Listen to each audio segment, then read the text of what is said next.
Hoy tengo el súper placer de estar con mi amiga Isabel Belaustegui, que es médico, patóloga, especialista en anatomía patológica, es máster en terapia neural, especialista en nutrición, ha trabajado en el sistema público de salud, ha tenido una consulta privada de nutrición, en fin, ha hecho un montón de cosas. Y bienvenida, Isabel. Gracias, hola. Oye, en tu perfil de Twitter dices que eres médico del siglo XXI. ¿Qué diferencia hay entre un médico del siglo XXI y un médico del siglo XX? Bueno, una gran diferencia. La medicina que hemos hecho hasta ahora estaba basada en un sistema de creencias y en conocimientos que se transmitían apoyados en ese paradigma del siglo XVII. Sí. Esto es basado en la física newtoniana, que dice que hay una relación directa, lineal, causa-efecto, y en el método científico de Descartes, que propuso que para entender la naturaleza había que dividirla en sus partes, y además, y eso es algo fundamental, separó la mente del cuerpo. Sí. La medicina del siglo XXI tiene que integrar todas esas partes, porque es algo que se nos olvidó hacer una vez estudiadas. Sí. Y además ahora sabemos que el todo es mucho más que la suma de las partes. Sí. Y tiene que tener en cuenta que el ser humano no es una máquina que se estropea, cuyas partes hay que reparar, sino un ser que está formado por una estructura física, que es el cuerpo, pero también por una mente, unas emociones y un espíritu. Entonces hay que tener todo eso en cuenta para poder tratar al paciente de una manera más adecuada. Y eso es ser médico del siglo XXI, sí. Tener en cuenta todo eso e integrarlo de cierta manera. Eso es.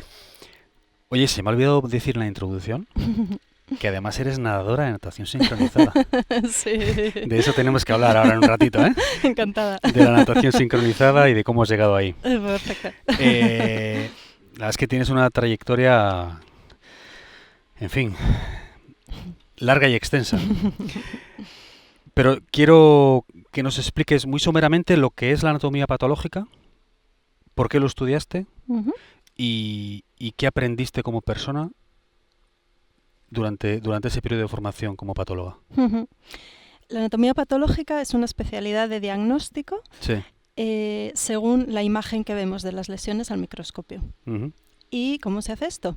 Pues cualquier tejido u órgano que se extirpa o cualquier muestra que se toma, es decir, tanto una biopsia como una citología, que les sonará a la gente que nos está escuchando, todo esto se envía al Departamento de Anatomía Patológica.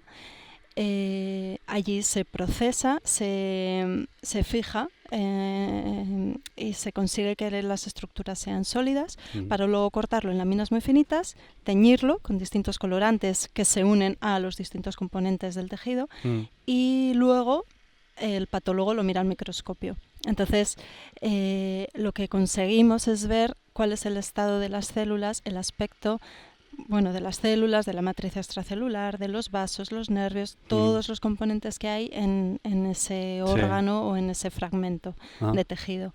De esa manera podemos dar un diagnóstico. Según lo que vemos en esa fotografía, podemos decir que es tal enfermedad y eso es fundamental para poder empezar toda una secuencia de tratamientos según la enfermedad que tengan.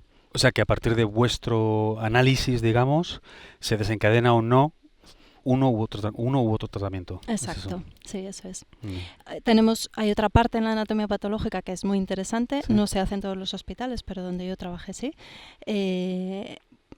que son las autopsias. Entonces eso es, el diagnóstico perfecto porque tenemos todo el cuerpo para ver lo que ha sucedido ahí, pero sobre todo tiene una labor más casi de investigación de cara al futuro, al resto de pacientes, ver cómo una enfermedad ha evolucionado, cómo un tratamiento ha repercutido, si ha tenido efectos secundarios, cómo una cirugía se ha complicado o no. O sea que sois los CSI de España. Más o menos. Más o menos. Sí, porque las autopsias las hacen también los médicos forenses. Esos son los de verdad, los CSI. Nosotros ayudamos. Cuando terminaste tu periodo de formación como patóloga, te concedieron el premio fin de residencia, que si entiendo bien es una especie de aportación financiera para desarrollar un proyecto un proyecto de investigación, ¿no? Eso es. Y lo rechazaste, me he enterado. Sí. Sin que ahondes mucho en el tema, pero ¿por qué lo rechazaste? Y primero, disculpa, ¿en qué consistía el proyecto que financiaba este premio? Y luego sí, ¿por qué decidiste no continuar con él? El proyecto que fue premiado se titulaba Factores de susceptibilidad genética a infecciones por virus en pacientes trasplantados de pulmón. Sí. Y consistía en descubrir cuáles eran esos genes que hacían más susceptibles a los receptores de un trasplante a sufrir una de las complicaciones más graves post-trasplante, que es una infección vírica. Sí. Era muy interesante, fue premiado, para mí fue una satisfacción inmensa, una alegría enorme, porque era el reconocimiento a un gran trabajo que yo llevaba realizando durante años. Sí. Pero tuve que declinar porque no pude más. Mi cuerpo... Físicamente. Reventó. Sí. Yeah. Llevaba muchos años sometida a mucha tensión y estirando la cuerda pues más allá de lo que podía y al final se rompió. Y bueno, yo pensaba que realmente estaba yendo más allá de lo que yo podía asumir y decidí parar. Es curioso que en los últimos días de especialidad, y fue cuando me anunciaron, ¿no?, la noticia del premio, yo iba somatizando, iba teniendo distintos síntomas, cada día me sucedía una cosa, hasta que me rompí un dedo del pie y pensé que eso, ¿qué más me va a pasar? ¿No? Como no pare, esto va a ir a más. Y bueno, pues realmente me costó, lo sentí por las personas que habían confiado en mí mucho, pero bueno, pues por primera vez en mi vida me di la prioridad a mí y a mi salud. Y enhorabuena por eso. Para ayudar a los demás primero tienes que estar tú bien, si no, no puedes ayudar a nadie. Sin duda, exacto. Sí. Pero bueno, hay que llegar a ellos. Claro. Y lo comprobé. Los siguientes meses no podía hacer otra cosa más que dormir y comer, daba un paseo. O sea, realmente estaba agotada física y mentalmente. Fue un... bueno... Ya no había más Isabel que exprimir, que estrujar. No. Bueno. Y bueno, fue muy interesante. En ese momento... bueno, se podía leer como un fracaso, ¿no? Porque me habían dado un premio pero no podía asumirlo. Pero ahora, con la perspectiva del tiempo, me doy cuenta de que fue una gran oportunidad. Porque ahí comenzó también un camino muy interesante de descubrir otras cosas y de cuidar de mí. Qué bien, enhorabuena. Gracias. Eso es lo primero. Gracias. Volviendo a lo del médico del siglo XXI. Sé que las generalizaciones son peligrosas y conviene huir de ellas. Pero dime cómo es el médico típico. ¿Cómo es el médico? ¿Cómo es el candidato a estudiante de medicina? ¿Cómo es el médico cuando acaba su periodo de formación? El médico tipo ya tiene una personalidad definida cuando entra en la escuela de medicina. Es pues una persona inteligente, estudiosa, le gusta aprender. Está orientado hacia los demás, le gusta cuidar. Es un poco intelectualoide, un poco raro, un poco, bueno, tímido, un poco con cierta tendencia al aislamiento social. Y luego tiene dos características fundamentales, que es competitivo y exigente. Y que tiene... como una intolerancia al error. Con esto quiere decir que, por un lado, son características que debe tener para hacer una carrera así y luego ejercer esa profesión, que es tan exigente con jornadas tan largas. Claro. Y es verdad que esa idea de ser perfecto se alimenta durante la formación y luego durante el ejercicio, porque cometer errores siendo médico es algo que... tiene consecuencias graves, ¿no? Exacto, estamos jugando con la vida, la muerte, el sufrimiento. Claro. Entonces, es lógico pensar que eso es inadmisible, pero resulta que los médicos somos humanos y somos falibles, por tanto, y cometemos errores. Entonces, es algo que cuesta mucho entender, que podemos cometer errores, que de hecho los vamos a cometer, porque primero la medicina cambia constantemente y lo que hoy es cierto mañana no lo será. Luego por muy bien que tú hagas un procedimiento, puedes cometer algún error porque te hayas equivocado, porque no hayas sido suficientemente habilidoso, hayas tenido un mal día, lo que sea.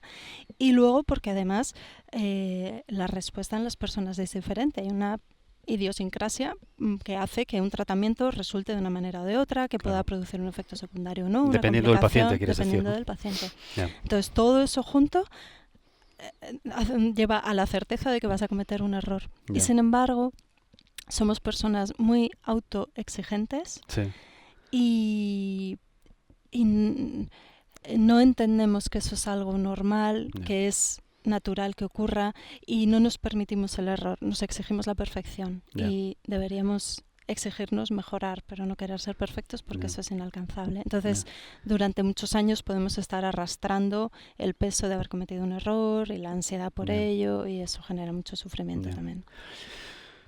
O sea, perfeccionistas y exigentes consigo mismo y incapaces de... ¿Tenéis dificultad en asumir que en la vida hay un margen de error que hay que vivir con ello, ¿no? Aunque se busque la perfección? Claro. ¿Qué diferencia a un buen médico de uno excelente? Pues un buen médico es un buen técnico, tiene grandes conocimientos, está al día, ejerce muy bien su trabajo, es habilidoso. Pero un médico excelente va más allá y aparte de eso ejerce su profesión con amor, sabe tratar al paciente a nivel personal, sabe respetarle independientemente de la ideología, la raza, la religión. Y está abierto al conocimiento. Y no quiero decir que lea muchos artículos de las mismas revistas, sino que es capaz de buscar otras fuentes, de escuchar a otras personas que opinen de una manera diferente, a otros terapeutas, porque eso enriquece mucho.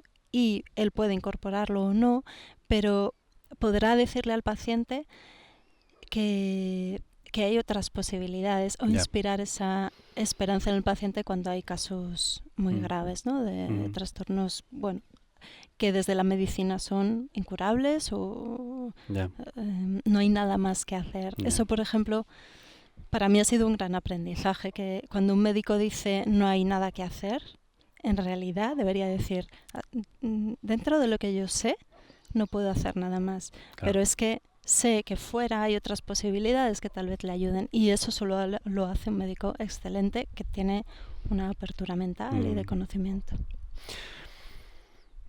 Tu trayectoria personal y como médico es cuanto menos curiosa.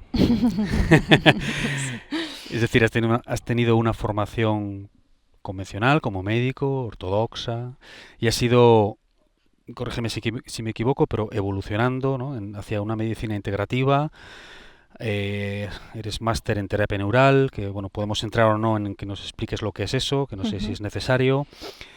Has investigado mucho sobre alimentación, sobre nutrición, sobre un montón de formas de hacer medicina que no son necesariamente las que os enseñan en la facultad. ¿Cómo ha ocurrido este proceso? ¿Cómo ha sido y por qué ha ocurrido? Si es que ha habido un momento en el que tú dijiste tengo que buscar otra cosa o tengo que evolucionar o es algo que vino de una manera orgánica y natural. ¿Cómo ha sido el proceso? Vino de una manera natural, yo no lo provoqué. Bueno, no lo provoqué conscientemente, no fui a por ello. Pero todo empezó en ese año sabático que se suponía que iba a ser ese tiempo de descanso que me concedí tras renunciar al premio.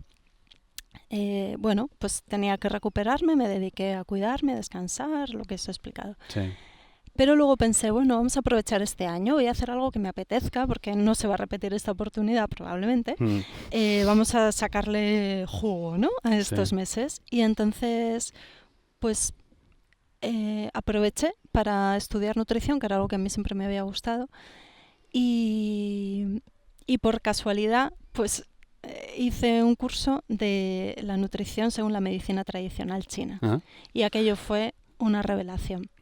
Porque, claro, supongo que todo viene ya de atrás y yo ya durante la carrera y durante la especialidad yo me planteaba ciertas cuestiones que veía que no era lo que la gente se preguntaba.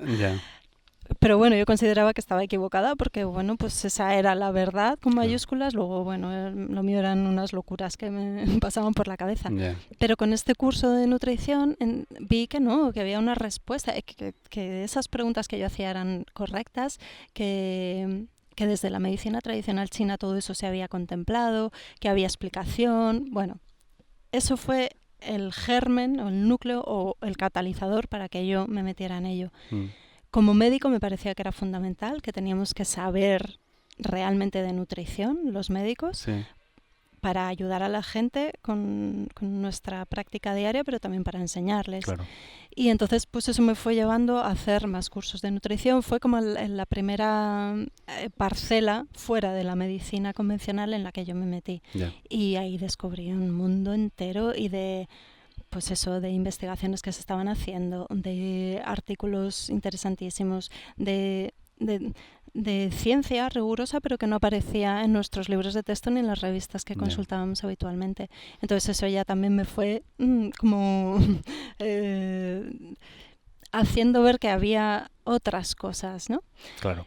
Y eso, pues eso me llevó primero a dar consejos a amigos, a familiares, luego a otras personas, luego me pedían más cosas y acabé montando una consulta de nutrición. Bueno. Y en la consulta de nutrición luego vi que, bueno, pues que había limitaciones para esto y en lugar de dar fármacos, de quitar síntomas, yo quería ir un poquito más allá, entonces seguí buscando otras cosas y así, por ejemplo, descubrí la terapia neural.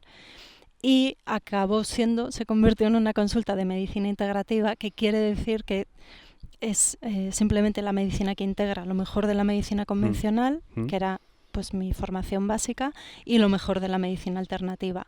Hay montones de terapias, de disciplinas, pero bueno, pues yo me centré en la terapia neural, en la nutrición y bueno, y tomaba algunas cositas de otras para poder ayudar a los pacientes. O sea que fue, bueno, la manera natural en la que fueron surgiendo las cosas y yo me dejé llevar. O sea, veo que es un campo amplísimo y no podemos hablar de todo porque tampoco podemos extendernos tanto. Pero sí me gustaría tocar rápidamente dos temas. Uno, la nutrición y otro, el cáncer. ¿Vale? Sé que están relacionados, pero en cuanto a la nutrición, simplemente lo que te pediría es que nos des para nuestros oyentes unos consejos básicos de hábitos de vida nutricionales que puedan implementar mañana mismo y que tengan una incidencia sustancial en su vida. Vale. Pues eso, o sea, esto daría para hablar muchas horas. Lo sé, pero bueno. Si solo puedo coger 3 cosas, vale, voy a decir solamente 3 consejos, pero antes quiero decir que en lugar de buscar pues el alimento estrella, el hábito súper saludable, la panacea, la fórmula mágica, algo que es fundamental en nuestra vida es eliminar lo que nos hace daño. Que es lo que algunas personas llaman la vía negativa. Y a mí me gusta mucho, porque es eso, quita de tu vida lo que te esté perjudicando constantemente, en lugar de querer tapar sobre eso, ¿no? Entonces, lo que voy a decir son 3 alimentos que conviene eliminar de nuestra vida. Y no hace falta esperar a mañana. Si estáis escuchando esto, podéis ir ya directamente a los armarios de la cocina y tirar estas sustancias. A ver, dispara. Primero, azúcares. Azúcar refinado, el azúcar blanco, por supuesto, el moreno, que es, bueno, un blanco teñido. Todo tipo de azúcares, los edulcorantes químicos, la sacarina, el aspartamo, todo esto. Hace muchísimo daño al organismo. No me puedo meter, ¿verdad? No, sería alargarnos mucho. Otro día. Vale, pues azúcares fuera. Segundo consejo, las harinas refinadas.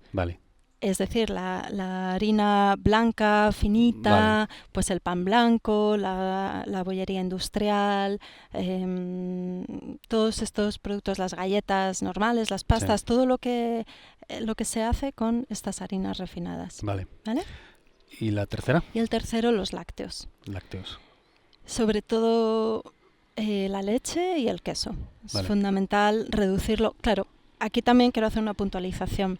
Si la persona está bien, está sana o solamente tiene algunos malestares, un poco de sobrepeso, unas dolencias, cositas leves, bueno, pues que se reduzca el consumo de estos alimentos. Pero si es una persona que está sufriendo una enfermedad grave, como un cáncer, por ejemplo, o una fibromialgia, o bueno, realmente un estado de enfermedad, entonces ahí hay que hacer el esfuerzo y eliminar estas sustancias completamente de la dieta. Vale, o sea, fuera azúcares, fuera harinas refinadas y reducir lo más posible lácteos. Sí. Y en otro programa ahondaremos en el tema nutricional. Sí, perfecto. Lo mismo, sin alargarnos mucho. Danos una foto de... Bueno, primero, defínenos, por favor, lo que es el cáncer. Y danos una foto, lo más resumida posible también, de por qué están aumentando tanto los casos de cáncer en los últimos años. Pero esto es muy difícil contarlo en poco tiempo. Es que... No, bueno, que tampoco tenemos tan poco tiempo, puedes explayarte un poquito. Esta pregunta de qué es el cáncer es súper interesante porque es lo que deberíamos hacernos, cuestionarnos realmente qué es el cáncer para poder ayudar a tratarlo. Vamos repitiendo, nos lo van enseñando y lo vamos transmitiendo y vamos haciendo investigaciones, estudios, publicaciones que van reforzando esa idea de que el cáncer es una cosa así como que las células se amotinan, se vuelven locas, se multiplican sin control, salen de su órgano de origen e invaden el organismo y acaban con él y pueden acabar produciendo la muerte. Eso es algo que a mí me llamaba la atención porque tenemos un potencial inmenso de respuesta a los estímulos, tanto generando una enfermedad como para recuperar la salud. Y el organismo es muy sabio. No tenía lógica para mí que las células se volvieran locas y fueran a atacar al propio organismo. Entonces están surgiendo otras teorías y avaladas con experimentos muy interesantes, con rigor científico, que vienen a decir que el cáncer, por un lado, una explicación es que se trata de una enfermedad inflamatoria y quiero decir con esto pues que en respuesta al tipo de vida, al estrés, a la alimentación, a la contaminación, a todos estos estresores constantes se producen una cascada de sustancias, la liberación de todas unas sustancias proinflamatorias en nuestro organismo que generan distintas enfermedades y entre ellas el cáncer. Eso conlleva también que hay una alteración del sistema inmune. A lo largo de nuestra vida todos vamos generando microtumores, tumores microscópicos que nuestro sistema inmune detecta y los neutraliza y los elimina. Entonces, si este sistema inmune está alterado por un tipo de vida proinflamatorio, impide que responda adecuadamente y nos libre de nuestros microtumores. Y estos tumores quedan ahí y van progresando hasta poder generar un cáncer. Esta es una de las teorías. Y otra teoría muy interesante es que es una enfermedad epigenética. No es únicamente que hay genes que están relacionados con el desarrollo de cáncer. Los genes por sí solos no se expresan, no son autoemergentes, necesitan un estímulo para expresarse o quedar silenciados. Correcto. Entonces, esto es otra aproximación muy interesante al cáncer, que no se trata de descubrir cuáles son los genes que están relacionados con un tipo de cáncer u otro, sino ver cuáles son los factores que hacen que esos genes se expresen y entonces la célula se vuelva loca y prolifere y dé lugar a este cáncer. Incluso hay estudios que están demostrando que no es la célula la que inicia un proceso tumoral, sino el espacio en el que esa célula se encuentra, que es la matriz extracelular. Por eso digo que la respuesta del que es el cáncer es muy amplia, pero bueno, como idea nos podemos quedar con que es mucho más que una rebelión de células y que es una respuesta del organismo a estímulos que están generando esa reacción. Bueno, en otro programa me gustaría ahondar en esto. Vale. Natación sincronizada. ¿Cómo pasa alguien de hacer autopsias, descuartizar cadáveres y mirar al microscopio a ser nadadora de natación sincronizada? Porque es una de las actividades que ocupa mucho de tu tiempo diariamente, ¿no? Sí. ¿Cómo ha sido esto? ¿Y qué es lo que te gusta de la sincro? ¿Qué tiene la sincro qué tiene la sincro de especial? Bueno, antes de nada quiero decir que empecé a hacer natación sincronizada hace 5 años, que es algo sorprendente porque normalmente se empieza en la infancia y bueno, y las nadadoras adultas es que llevan toda la vida haciendo natación sincronizada. Y bueno, pues era el sueño de mi vida cuando yo era niña, no pude hacerlo por circunstancias familiares y ahí quedó. Pero bueno, a mí me encantaba el agua y nadaba y jugaba a hacer volteretas y ser un delfín, estas cosas. Y bueno, era ahí como, bueno, la espinita ahí clavada en el corazón, ¿no? De ay, qué pena, pues no he podido. Ya cumplidos los 30 estaba claro que no. Y hace 5 años un día dijiste hasta aquí. Bueno, hace 5 años, con 35 años, un día se presentó la oportunidad y fue muy divertido porque vi un cartel en el gimnasio en el que yo entrenaba anunciando que se hacía un cursillo, se convocaba un cursillo de natación sincronizada para niñas y adultas. Y claro, yo lo vi y fue y como, fuiste. Esta es mi oportunidad, no puedo dejarlo pasar. Qué bueno. Y lo que pasa es que para que se formara el grupo, para que hubiera ese cursillo de adultas tenía que formarse un grupo. Entonces, bueno, me pareció estupendo. Yo se lo fui diciendo a la gente, a mis amigas, a las compañeras, a las chicas que veían el vestuario. Pero nadie quería apuntarse a hacer natación sincronizada y no lo podía entender porque para mí es un deporte precioso, es un arte, es bailar en el agua y además eso, es que yo lo tenía ahí, ¿no? Desde niña. Entonces, bueno, pues yo iba cada poco tiempo a preguntar cómo iba el grupo de adultas y ahí no había grupo. Y la víspera de comenzar el curso, pues me acerqué a la persona que organizaba estos cursillos, le pregunté, no ha salido grupo, no hay más adultas, no hay grupo. Y bueno, pero esto no lo puedo dejar pasar. Así que me presenté al día siguiente, fui un poquito antes de que terminara la clase de las niñas, me senté allí con mi bañador, mi gorrito, mis gafas, preparada. Y claro, debían de pensar que era la madre de alguna de las niñas, o una tía que había ido a ver a su sobrina o algo así. Pero no, cuando terminaron me acerqué a la entrenadora y le expliqué eso. Mira, yo, es que deseo, me muero por hacer natación sincronizada, no ha salido grupo, pero te pido por favor que me admitas, aunque sea vengo con las niñas. Y me aceptó. Y bueno, ese cursillo se convirtió en 2, en todo el año entrenando con ella. Y ahora tienes tu propia entrenadora personal y todo, ¿no? Sí, ahora entreno a diario, 2 horas todos los días, entre Santander y Madrid. En Madrid hay una persona que me supervisa y entrenas todos los días. Sí, y wow. Bueno, con gran placer. Como una moto. Sí, es un deporte muy complicado, en parte quizá también eso me gusta porque tiene esa parte estética, plástica, de bailar, de expresar en el agua y luego, bueno, como deporte es muy completo porque necesitas fuerza, explosividad, resistencia, elasticidad, capacidad pulmonar. Qué bien. Y bueno, y ahí estoy. Genial. Sí, encantada, feliz. Pues genial, enhorabuena. Gracias. Bueno. Isabel, eres un ejemplo para mucha gente. Por la trayectoria que has tenido, por los cambios que has sido capaz de hacer en tu vida, ¿no? Pasar de un mundo pequeño a un mundo grande. O sea, has presionado contra los muros de tu existencia, ¿no? Me pongo un poco filosófico, pero bueno, tengo que decir que has conseguido expandir tu zona de confort. Has pasado de ser una médico normal que trabaja ahí en su trabajito a, pues, bueno, practicar una medicina mucho más amplia, ser nadadora de natación sincronizada, en fin. Bueno. ¿Qué consejo le darías a alguien que nos pueda estar oyendo y que también quiere o siente como el impulso interior de hacer pequeños cambios en su vida? Pequeños o grandes, pero que no sabe muy bien por dónde empezar. ¿Qué le dirías? ¿Qué pasos les dirías que pueden dar? Lo primero es parar y escucharse. Creo eso, que cualquier cambio, aunque sea llamativo o no, o sea, importante o no, de cara a afuera, a lo social o algo muy personal, todos esos cambios son súper importantes y el cuerpo lo sabe. Entonces lo primero es parar y escucharte y notar qué estás sintiendo.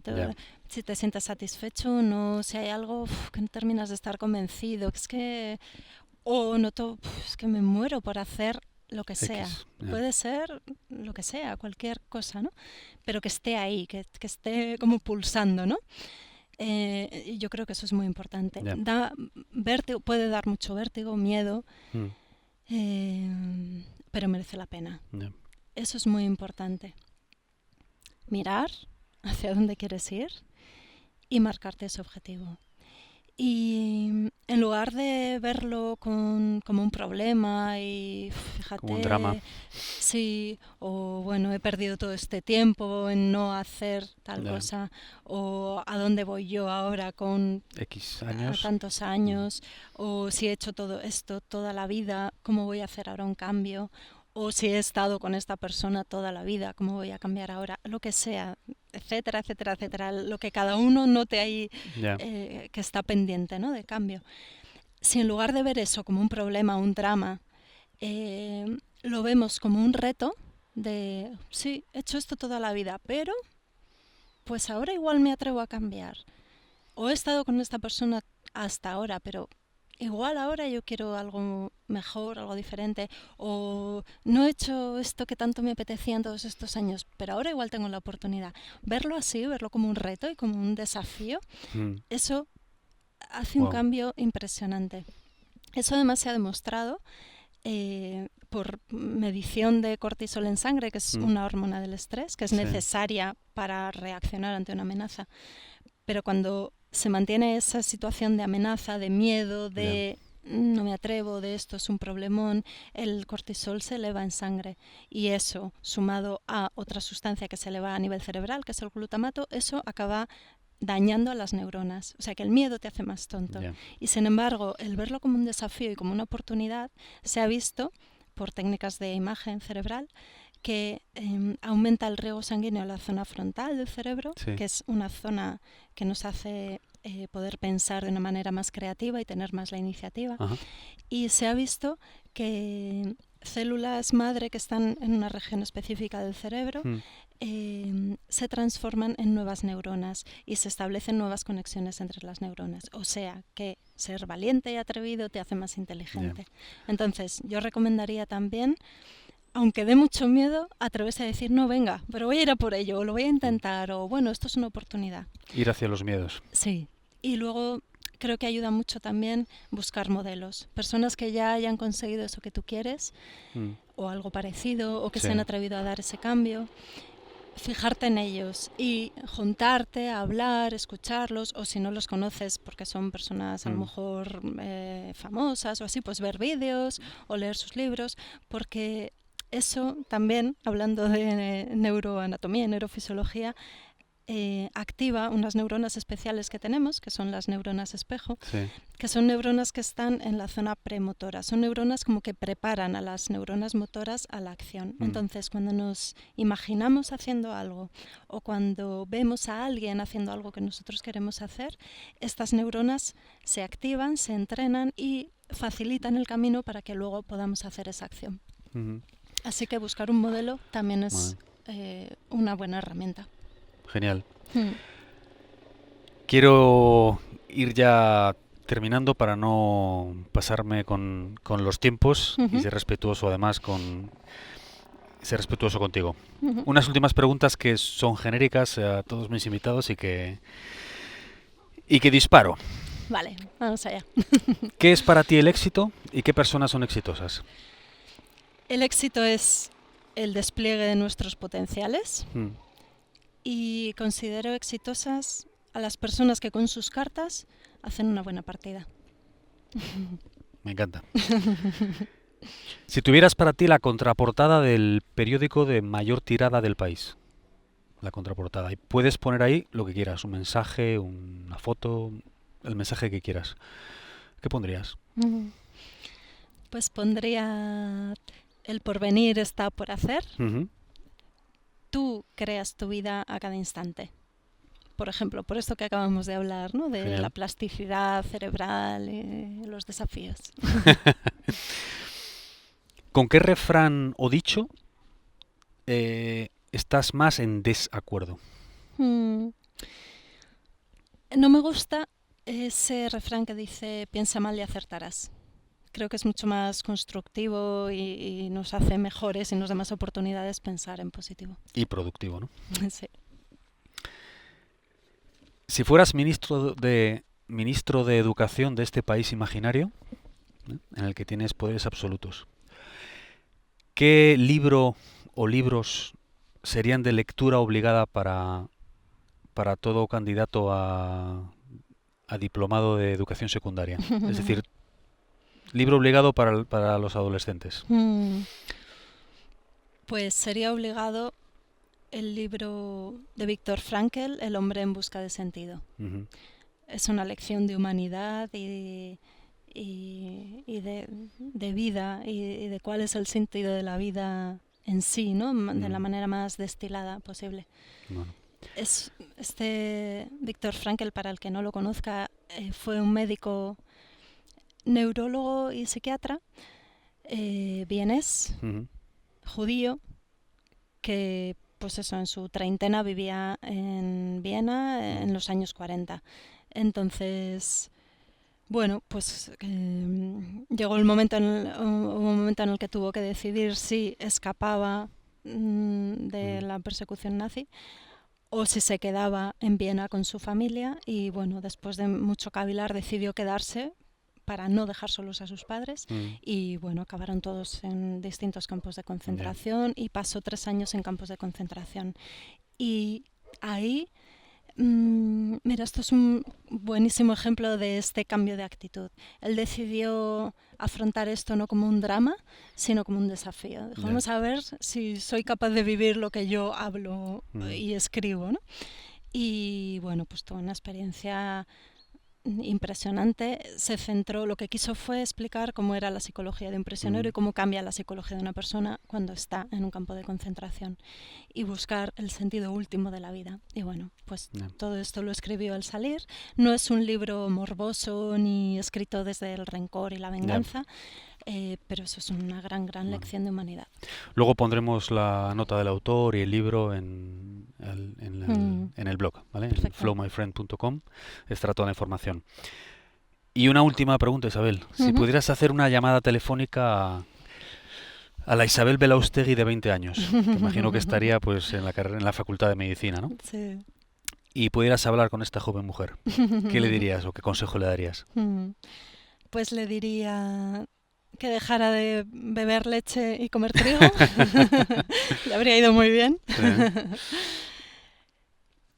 Y le diría que confiara más en sí misma, que iba bien, que se atreviera a hablar un poquito más, que no tuviera tanto miedo de expresar lo que pensaba y lo que sentía. Sí, que confiara más en sí misma. Isabel, ha sido un placer, como siempre, hablar contigo. ¿Dónde puede la gente saber más de ti? ¿Tienes un blog? Sí. ¿Cómo puede la gente contactar contigo? Tengo un blog, www.hatakama.com, Hatakama con H y con K. Y bueno, imagino que ahí pueden contactarte. Sí, ahí pueden leer, voy escribiendo artículos, dando consejos, bueno, muchas cosas, y pueden también contactar conmigo. Y luego la cuenta de Twitter y LinkedIn, Isabel Belaustegui. Perfecto. Isabel, muchas gracias. Gracias. Hasta la próxima, chao. Hasta luego.